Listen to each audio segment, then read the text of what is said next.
with Dr. Cervantes at the Midwest Poultry Federation Convention, and Dr. Cervantes, you just gave a really interesting talk on coccidiosis, controlling broilers.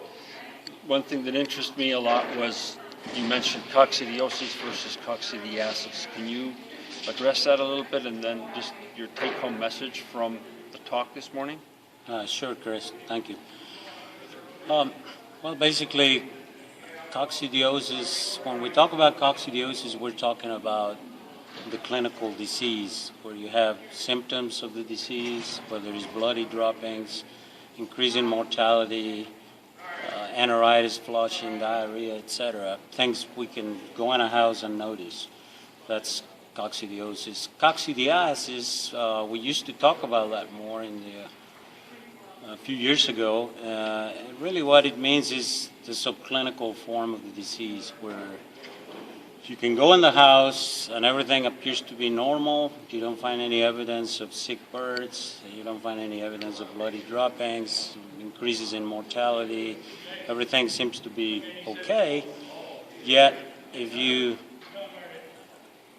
select at random or grab at random 5 birds that appear normal, euthanize them, and conduct a post-mortem examination, you may be able to detect gross lesions of coccidiosis, intestinal or cecal coccidiosis, when you go through those birds. That's what we refer to as coccidiasis.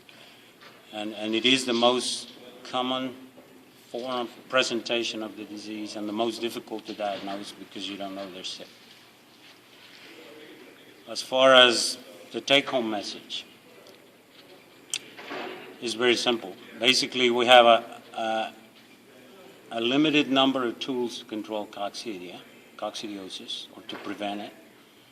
One is with drugs. We have chemicals or synthetic drugs used in the feed, as well as ionophore drugs used in the feed. And we have vaccines. And the backbone remains prophylactic prevention through medication in the feed. Those drugs have been around, some for 60 years, and we still use them. The latest one was introduced more than a decade ago, and we don't have any new drugs in development. Nobody's going to develop new drugs because of the expense and uncertainty of the current regulatory environment with drugs in feed. So we have to learn to manage what we have in the most rational and effective way so we can prolong their useful life as much as possible. Okay, thank you very much. Appreciate it.